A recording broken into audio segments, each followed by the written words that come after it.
Hello students. इस video में हम डिस्कस करेंगे एटम के बारे में। एटम क्या होता है, व्हाट इज एन एटम। हम सभी ने देखा है कि हमारे आसपास जो बिल्डिंग्स हैं, बड़ी बड़ी बिल्डिंग्स होती हैं, उनका जो बिल्डिंग ब्लॉक है, मतलब वो किस चीज से बनती हैं। They are made up of bricks. हम ईंट होती है, जो ईंटें होती हैं छोटी छोटी सी होती हैं, जब उनको अरेंज करते जाते हैं एक बड़ी सी, फिर क्या बन जाती है, हम बहुत बड़ी बिल्डिंग बना सकते हैं। इसी तरह से हम सभी ने देखा है, जैसे चींटियां होती हैं, जो एंट्स हैं, वो जब एंट हिल बनाती हैं, वो किससे बनती हैं। They are made up of small grain of sand. जो छोटे छोटे पार्टिकल्स हैं सैंड के, उनसे। तो इसी तरह जो हमारा जो जितने भी हमारे अराउंड जितनी भी चीजें हैं, जो भी मैटर है, ठीक है, उसका जो बिल्डिंग ब्लॉक है, मतलब जो उसका सबसे छोटा पार्टिकल अगर हम कहते हैं, जो मैटर जिस चीज का बना हुआ है, उसको हम बोलते हैं एटम। ठीक है, the building blocks of all the matter are atoms. ठीक है, तो एटम क्या होता है, बिल्डिंग ब्लॉक ऑफ मैटर। अभी इसको आगे भी डिफाइन करेंगे, अभी समझ लो सिर्फ क्या चीज है। जितना भी हमारा मैटर बना है, जिस चीज से वो बना है, वो क्या चीज है, जो छोटे पार्टिकल्स हैं, उनको हम बोलते हैं, दे आर कॉल्ड एटम्स। ठीक है, तो अब एटम की डेफिनेशन क्या है। An atom is the smallest particle of the element that can not usually exist independently. वो इंडिपेंडेंटली एग्जिस्ट नहीं कर सकता, कर भी सकता है, कई केसेस में करेगा और कईयों में नहीं करेगा। And retain all its chemical properties, और उस एलिमेंट की वो सारी केमिकल प्रॉपर्टीज शो करेगा, उसको हम क्या बोलते हैं, एटम। ठीक है, और रिफाइंड जो इसकी अगर अच्छी डेफिनेशन हमने याद करनी है, तो इसको याद कर सकते हो। एटम क्या होता है, an atom is the smallest part of an element. सबसे छोटा पार्ट किसी भी एलिमेंट का, that takes part in a chemical reaction. जो केमिकल रिएक्शन में पार्ट लेता है, उसको हम क्या बोलते हैं, it is called an atom. तो एटम किस चीज से बना हुआ है, ये हम नेक्स्ट आगे चैप्टर्स में पढ़ेंगे। जो उसके सब एटॉमिक पार्टिकल्स हैं, मतलब एटम के अंदर भी पार्टिकल्स होते हैं। मेन थ्री पार्टिकल्स जो यहाँ पे बात की हुई है, प्रोटॉन्स, न्यूट्रॉन्स एंड इलेक्ट्रॉन्स। ठीक है, तो एटम क्या है, हमारा building block of all the matter. अब बात आती है, how big are atoms. Atoms कितने बड़े हैं, क्या हम उन्हें देख सकते हैं, नहीं, no, they are very very smaller. ठीक है, दैट वी कैन इमेजिन और कंपेयर। हम सोच भी नहीं सकते वो कितने छोटे हैं, और उनको किसी भी चीज से हम कंपेयर नहीं कर सकते। Even we can not see them using normal microscope. हमें बहुत ही पावरफुल माइक्रोस्कोप चाहिए अगर हमने एटम्स को देखना है। उसके लिए यहाँ पे देखो लिखा हुआ है कि अगर हम more than millions of atoms को जोड़ दें, इकट्ठा कर दें, तब भी उनकी जो थिकनेस होगी, वो शीट ऑफ पेपर, पेपर कितना पतला होता है, ठीक है, जो उसकी थिकनेस है बड़ी कम होती है पेपर की। तो अगर हम बहुत सारे मिलियंस ऑफ एटम्स को जोड़ दें, तब भी जो एटम्स की थिकनेस है, वो किसके बराबर होगी, या उससे कम होगी। किससे, जो हमारी पेपर है उसकी शीट से भी कम होगी थिकनेस। और जो एटम्स है हमारे, they are spherical in shape. ठीक है, जब भी वो उनकी डिस्कवरी हुई, उनकी शेप को देखा गया, तो ये पाया गया कि जो एटम्स हैं उनकी शेप कैसी है, सफेरिकल। ठीक है, सफेरिकल शेप है जो, और उनका जो, उनको हमने जो मेजर करा, ठीक है, कोई भी चीज होती है कि अगर हमने जैसे एटम्स का हमें पता चलेगा कि दे आर सफेरिकल, तो हमने ये देखना था कि हम किस कैसे उसको मेजर करें, उनके रेडियस को या उनके डायमीटर को। तो जो एटॉमिक रेडियस है, जो उनका साइज है, वो हम मेजर करते हैं, it is measured in nanometres. Nanometres क्या होते हैं, इसका जो शॉर्ट फॉर्म लिखते हैं एनएम। ठीक है, नैनोमीटर, मीटर का छोटा छोटा बन गया ये नैनोमीटर। ठीक है, 10⁻⁻⁹ मीटर। मिलीमीटर जैसे लिखते हैं 10⁻⁻3। ठीक है, मिलीमीटर, ये होता है 10⁻⁹ metre. 1 nanometre is equal to 10⁻⁹ metre. तो और ये जो इमेज है, देखो इसमें दिखाया हुआ है, एनसीईआरटी की बुक से ली हुई है ये। इसमें दिखाया हुआ है image of surface of silicon. तो इसकी एनलार्ज, बहुत बड़ी इमेज ली हुई है, एनलार्ज किए हुए उसको। तो उसमें ये जो कुछ क्या दिख रहे हैं सरफेस के ऊपर, जो ये ब्लू कलर के हैं, they are atoms of silicon. ठीक है, ये सिलिकॉन के एटम्स नजर आ रहे हैं। तो that means they are very very small. Atoms हैं जो बहुत छोटे पार्टिकल्स। नेक्स्ट आता है कि भाई अगर एटम्स इतने ही छोटे हैं, साइज उनका इतना छोटा है, तो why should we care about them. क्यों हम परवाह करें एटम्स की, अगर एटम्स का साइज इतना छोटा है कि हम उनको देख भी नहीं सकते? इसका आंसर है this is because everything around us, ये हमने पहले चैप्टर में पढ़ा था, everything around us is matter. और अभी हमने बात की जो मैटर है वो किस चीज का बना हुआ है, it is made up of atoms. तो दैट मीन्स अल्टीमेटली क्या हो गया, everything around us is made up of atoms. जो जितना भी हमारे इर्द गिर्द जो भी कुछ है मैटर, वो सारा का सारा किससे बना हुआ है, एटम से बना हुआ है। तो जब सारा कुछ एटम से बना हुआ है तो इसलिए वो हमारे लिए क्या हो गए, they are significant for us. ठीक है, उसके बाद आता है modern day symbols of elements या symbols of atoms of different elements. तो इसके लिए सबसे पहले डाल्टन साइंटिस्ट जो जॉन डाल्टन थे, उन्होंने सबसे पहले सिंबल्स दिए एलिमेंट्स के लिए। ये जो डायग्राम है इसमें दिखा रखा है देखो, हाइड्रोजन के लिए उन्होंने ये सिंबल दिया, फॉस्फोरस के लिए ये दिया, कॉपर के लिए इस तरह से, गोल्ड के लिए ये, carbon, sulphur, lead, platinum, silver, mercury, iron, oxygen. तो उन्होंने ये सिंबल दिए, बट ये सिंबल देखो इनको याद करना बड़ा मुश्किल हो गया। ठीक है, क्योंकि किसी में सब में सर्कल बनाया, किसी में डॉट लगा दी, किसी में आई लिख दिया इस तरह से आयरन के लिए, किसी में फॉस्फोरस में इस तरह से ट्रायंगल बन गई। ठीक है, कॉपर के लिए सी लिख दिया, तो इनको याद करना बड़ा मुश्किल हो गया। तो उसके बाद बर्जीलियस एक और साइंटिस्ट हुए, उन्होंने कहा जो सिंबल्स हैं of elements they can be made from 1 और 2 letters of the name of the element, कि हम जो एलिमेंट है हमारा जैसे हाइड्रोजन, उसका एक लेटर ले लें या कईयों में 2 लेटर ले लें, तो हम उससे भी उनके सिंबल बना सकते हैं। इसके बाद क्या आया, इन द बिगिनिंग, फिर कुछ देर बाद कई साइंटिस्टों ने क्या कहा, the names of elements they can be derived from the name of the place where they were found for the first time. जैसे एग्जांपल दिया कॉपर, कॉपर का नाम लिया उन्होंने सीप्रस से, ये सिंबल वहां से ले लिया कि सी लिख दो इसको या सी यू लिख दो। Some names were taken from specific colours, कईयों के कलर से भी नाम रख दिए, जैसे गोल्ड का नाम लिया है इंग्लिश वर्ड मीनिंग येलो से। तो इस तरह से अलग अलग लोगों ने अपनी मनमर्जी से किसी का कोई सिंबल रख दिया, किसी ने कोई रख दिया, किसी ने किसी का नाम कुछ रख दिया। लेकिन फिर एक सिस्टम आया जो पूरे वर्ल्ड में माना जाता है, वो है IUPAC, international union of pure and applied chemistry. उन्होंने क्या करा, उसने IUPAC ने सभी एलिमेंट्स के लिए पर्टिकुलर सिंबल दिए और उनके यूनिट्स दिए। ठीक है, अलग अलग यूनिट्स डिफाइन करे। तो IUPAC ने रिकमेंड करा कि जो सिंबल्स हैं वो या तो फर्स्ट 1 और 2 लेटर्स के नाम से लेंगे, जो उसका एलिमेंट का नाम है इंग्लिश में। The first letter of a symbol is always written as a capital letter, जो पहला लेटर होगा वो हमेशा ही क्या होगा, कैपिटल होगा। ठीक है, बड़ा लिखना है उसको। And the second letter as a small letter, lower case में। ठीक है, पहला अपर केस और दूसरा लोअर केस। फॉर एग्जाम्पल, या तो हमने फर्स्ट लेटर लेना, जैसे हाइड्रोजन अगर हम लिखें हाइड्रोजन, तो हाइड्रोजन का फर्स्ट लेटर क्या है, H, तो कैपिटल H, ये इसके लिए सिंबल लिख दिया उन्होंने।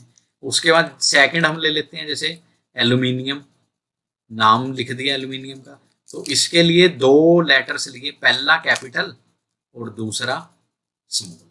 ठीक है, पहला अपर केस दूसरा लोअर केस, AL, दोनों कैपिटल ले लिए। इसी तरह से कोबाल्ट का नाम रखा, C कैपिटल ले लिया, O छोटा ले लिया, CO बड़ा नहीं लिखा, क्योंकि अगर बड़ा लिखेंगे क्या बन जाएगा, कार्बन मोनोऑक्साइड। तो इसके लिए जो सिंबल है कोबाल्ट के लिए वो क्या है, CO। Symbols of some elements they are formed from the first letter of the name and a letter appearing later in the name। और कुछ एलिमेंट्स का नेम ऐसे भी रखा गया है, जैसे क्लोरीन है, क्लोरीन में क्या होना चाहिए, C और H, ये सिंबल होना चाहिए, लेकिन क्या लिया है सिंबल इसके लिए, C और L। IUPAC ने ही इसका जो सिंबल है चूज कर लिया, Cl। जैसे जिंक है, जिंक के लिए ZI आना चाहिए था, लेकिन उन्होंने सिंबल क्या लिया है, ZN। ठीक है, ये सारे के सारे उन्होंने IUPAC ने रिकमेंडेड सिंबल है, ये जो भी अब हम यूज कर रहे हैं। Other symbols they have been taken from the names of elements in Latin, German और ग्रीक। कुछ एलिमेंट ऐसे हैं जिनका जो सिंबल लिया गया है वो उनके लैटिन नेम से लिया गया है, या जर्मन नेम से, या ग्रीक नेम से। जैसे आयरन है, आयरन के लिए अगर हम लिखें तो लिखते हैं आयरन ऐसे, तो सिंबल होना चाहिए था IR, बट IR सिंबल नहीं है आयरन के लिए। आयरन के लिए सिंबल है Fe, जो इसके लैटिन नेम से लिया गया है, उसका लैटिन नेम है फेरम। इसी तरह से सोडियम के लिए SO होना चाहिए था सिंबल, बट इस सोडियम का सिंबल है Na, नट्रियम से, ठीक है, जो इसका लैटिन नेम है। इसी तरह से पोटेशियम का P हो सकता था या PO, लेकिन सिंबल है K किससे लिया हुआ है, केलियम से, ठीक है। Therefore each element has a name and a unique chemical symbol. IUPAC ने सभी के लिए एलिमेंट्स के लिए जो अलग अलग है, नाम भी अलग रखा हुआ है और उनके लिए सिंबल भी अलग। कुछ यहाँ पे ये NCERT बुक से लिया हुआ है टेबल, इसमें देखो दिया हुआ है एलिमेंट का नाम और उनके सिंबल। तो हम यहाँ से ये याद कर सकते हैं इस टेबल को, जितने भी एलिमेंट्स हैं और उनके लिए सिंबल्स, ठीक है। तो मैं आपसे उम्मीद करूंगा कि बच्चों अभी सारे मत याद करो, लेकिन फर्स्ट 1 से 20 जो हमारे जितने भी एलिमेंट्स हैं उनके हमें नाम पता होने चाहिए, सिंबल्स पता होने चाहिए पूरे, और इनका कोशिश करो एटॉमिक नंबर भी याद कर लो 1 2 3। ये बड़ी क्लासेस में आएगा एटॉमिक नंबर क्या होगा, या नेक्स्ट चैप्टर में आएगा एटॉमिक नंबर, एटॉमिक मास, ठीक है। मास तो इसमें भी आएगा एटॉमिक मास, तो वो याद कर लेंगे हम, एटॉमिक नंबर भी, एटॉमिक मास और मोलिकुलर मास, ठीक है। नेक्स्ट आता है कंसेप्ट बड़ा ही इंपॉर्टेंट, एटॉमिक मास। तो अभी तक हमने डिस्कस किया एटम्स के बारे में, ठीक है। एटम का साइज देख लिया, नैनोमीटर्स में है, ठीक है। एटम्स की इंपॉर्टेंस देख ली, जितना भी हमारा मैटर है सारा किससे बना हुआ है, एटम से बना हुआ है। तो जो अब साइंटिस्टों ने सोचा कि जब एटम्स हैं तो उनका हम मास भी कैलकुलेट करें। तो जो कंसेप्ट था एटॉमिक मास का, it was first proposed by John Dalton. Dalton ने इसको प्रपोज किया और उसने बोला कि each element had a characteristic atomic mass, कि सबका जो अपना एक अलग से हर एलिमेंट का एक एटॉमिक मास है। तो जब कैलकुलेट किया तो देखो atomic mass of one hydrogen atom, one hydrogen atom का जब एटॉमिक मास कैलकुलेट किया या एक्सपेरिमेंटली फाइंड आउट किया, एक्सपेरिमेंटली, तो वो आया किसके बराबर, देखो 1.6735 इंटू 10⁻⁻⁻24 ग्राम्स। दैट मीन्स हमें जीरो के बाद, डेसिमल के बाद इतनी सारी जीरोज लगानी पड़ेंगी, फिर ये हमारे पास यूनिट्स आएंगी। 23 जीरोज यहाँ पे लगेंगी, फिर यहाँ पे तो ये बनेगा 1.6735 इंटू 10⁻⁻24 ग्राम्स। तो इतना कम वेट आया एक एटम का। तो अगर एक एटम का वेट इतना है, अगर हर एलिमेंट का हम ऐसे निकाल लें तो बड़ा मुश्किल हो जाएगा। तो इसीलिए कंसेप्ट आया किसका, रिलेटिव एटॉमिक मास का, कि हमने एक एटम का मास निकाल लिया और उसकी रिलेशन में या उससे रिलेट करके हमने बाकी एटम्स का मास निकाल लिया, ठीक है। तो अब हम समझते हैं concept of relative atomic mass, ठीक है, रिलेटिव एटॉमिक मास। क्योंकि एक एटम का मास निकालना तो बड़ा मुश्किल हो गया, इसी तरह से अगर हमें 10 का निकालना हो तो बड़ा मुश्किल काम हो जाएगा। लेकिन हमने क्या यूज करना है, टर्म रिलेटिव एटॉमिक मास। इसके लिए हम सिंपल एग्जांपल लेते हैं, जैसे कभी हम मार्केट जाते हैं वेजिटेबल्स लेने या दाल चावल लेने, दाल लेने या राइस लेने, तो हम क्या करते हैं, हम शॉपकीपर को बोलते हैं कि भैया हमें क्या चाहिए, 1 kg राइस चाहिए, ठीक है, 1 kg राइस, या 1 kg दाल चाहिए, या 2 kg वेजिटेबल्स चाहिए, ठीक है। या हम बोलते हैं कि ½ kg हमें एप्पल चाहिए। तो वो क्या करता है, हमने देखा होगा उसके पास बैलेंस होता है, तराजू जिसको बोलते हैं। पहले इस तरह के होते थे, आजकल डिजिटल भी आने लग गए, बट अगर अभी भी हम कुछ सब्जी वालों पे देखें, रेडी पे देखें, तो उनके पास जो वेइंग बैलेंस जिसको हम बोलते हैं, या जो तराजू सिंपल है, वो क्या होता है, वो क्या करता है, वो ऐसे नहीं कि हमें दे देगा कि 1 किलो एप्पल ये हो गए। वो क्या करेगा, अपने जो उसका बैलेंस है उसमें यहाँ पे क्या रखता है, वेट रख देगा एक तरफ, ठीक है, वेट रख देगा कि ये 1 kg है या 2 kg है, और इधर से फिर वो डालेगा एप्पल, एप्पल डालेगा। तो वो तब तक डालता रहेगा जब तक ये बीच में एग्जैक्टली बराबर ना हो जाए, क्योंकि जब एक तरफ वेट डाल लेंगे तो ये इधर झुकेगा, लेकिन जब जैसे इसमें एप्पल डालने शुरू करेंगे तो ये क्या हो जाएगा, बैलेंस आना शुरू हो जाएगा। तो एक ऐसा पॉइंट आ जाएगा जब दोनों का वेट क्या हो जाएगा, दोनों तरफ से ये बैलेंस आ जाएगा। तो हम क्या बोल लेंगे, कि हमें क्या मिल गए, फिर जो जितने एप्पल्स होंगे उनका वेट किसके बराबर हो जाएगा, जो हमने यहाँ पे वेट रखा है, यानी हमने जो वेट निकाला है वो निकाला है विद रिस्पेक्ट टू दिस, और इसी को हम बोलते हैं it is called relative mass. ठीक है, रिलेटिव मास। तो यही हमारा कंसेप्ट है किसका, रिलेटिव एटॉमिक मास का। हम क्या करेंगे, किसी एक एटम का मास निकाल लेंगे, ठीक है, और उससे रिलेट करके हम बाकी एटम्स का भी मास ले लेंगे, तो वो हमारा क्या हो जाएगा, रिलेटिव एटॉमिक मास। ठीक है, इस काम के लिए साइंटिस्ट थे जो हमारे, उन्होंने इनिशियली किसको चूज करा, ऑक्सीजन को एज ए स्टैंडर्ड उन्होंने चूज करा।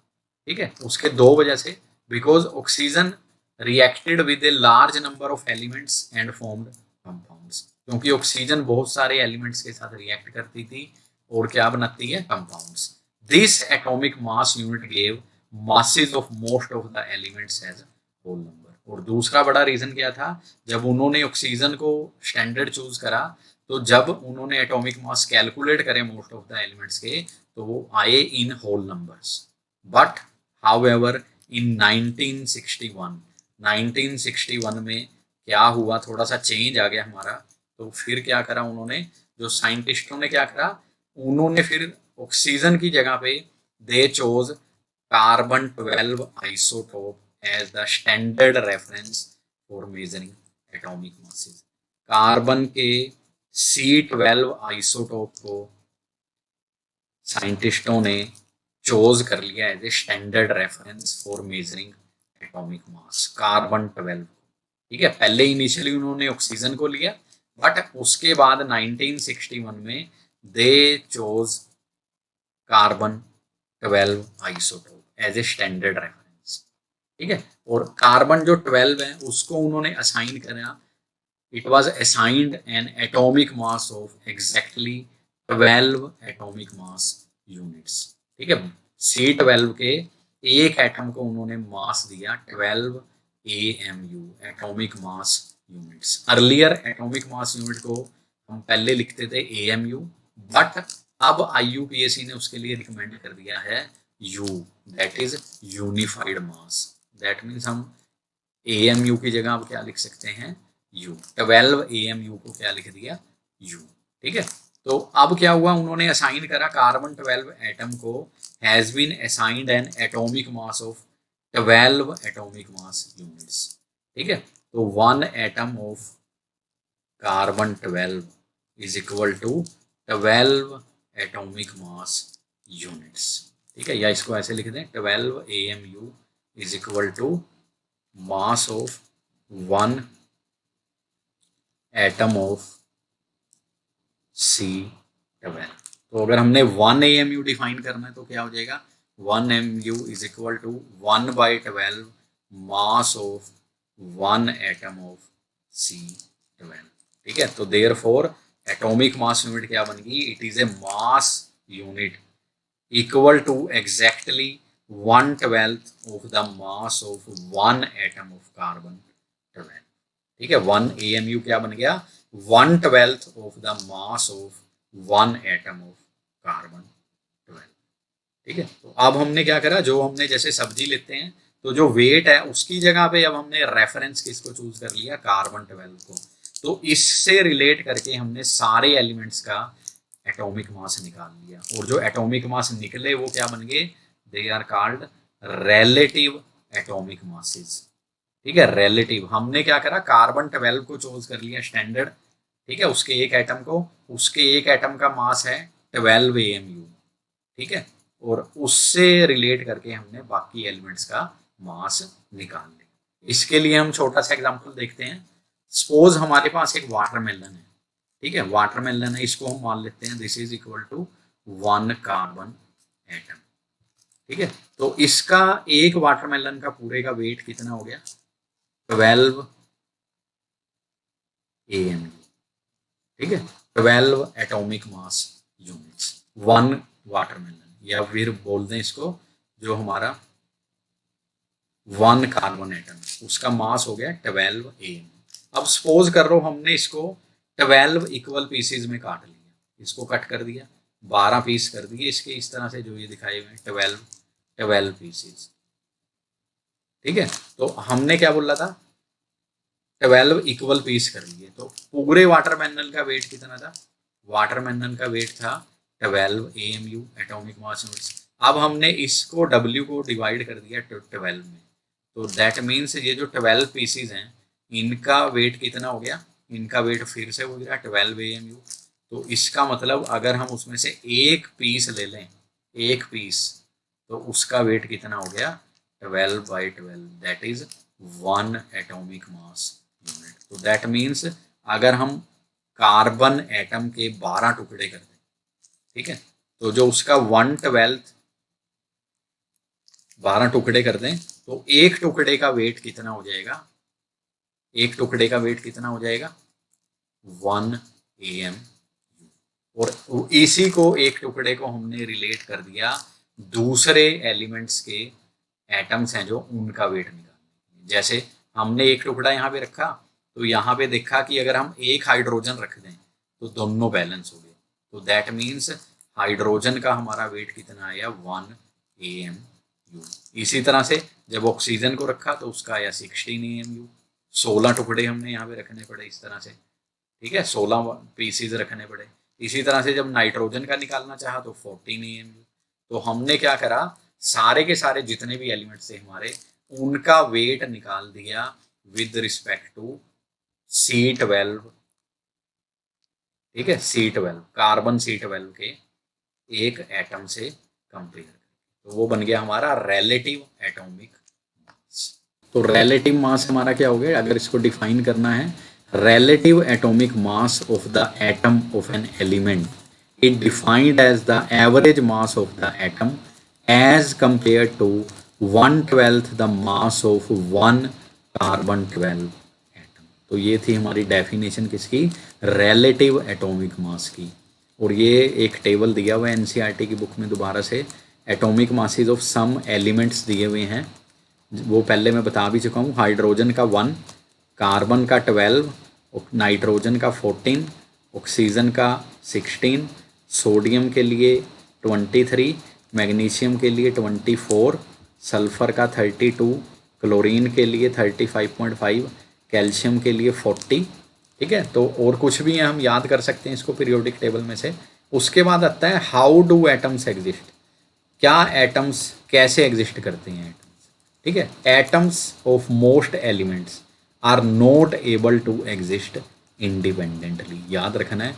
कुछ ही एलिमेंट्स ऐसे हैं जनरली जो हमारी नोबल गैसेज हैं, उनके जो एलिमेंट्स हैं उनके एटम्स इंडिपेंडेंटली एग्जिस्ट कर सकते हैं, लेकिन जो मोस्ट ऑफ द एलिमेंट्स हैं they are not able to exist independently. तो वो कैसे एग्जिस्ट करेंगे, दे जनरली फॉर्म, जो एटम्स हैं वो कंबाइन हो जाएंगे, जुड़ जाएंगे to form molecules and ions. These molecules or ions aggregate in large numbers to form the matter that we can see, feel or touch। तो जो एटम्स हैं वो मिलके क्या बनाएंगे, मॉलिक्यूल्स, और मॉलिक्यूल्स या आयंस जब इकट्ठे हो जाएंगे तो वो क्या बनाएंगे, मैटर, जिसको हम देख भी सकते हैं, फील भी कर सकते हैं और टच भी कर सकते हैं। तो इस वीडियो में हमने जान लिया सब कुछ एटम्स के बारे में।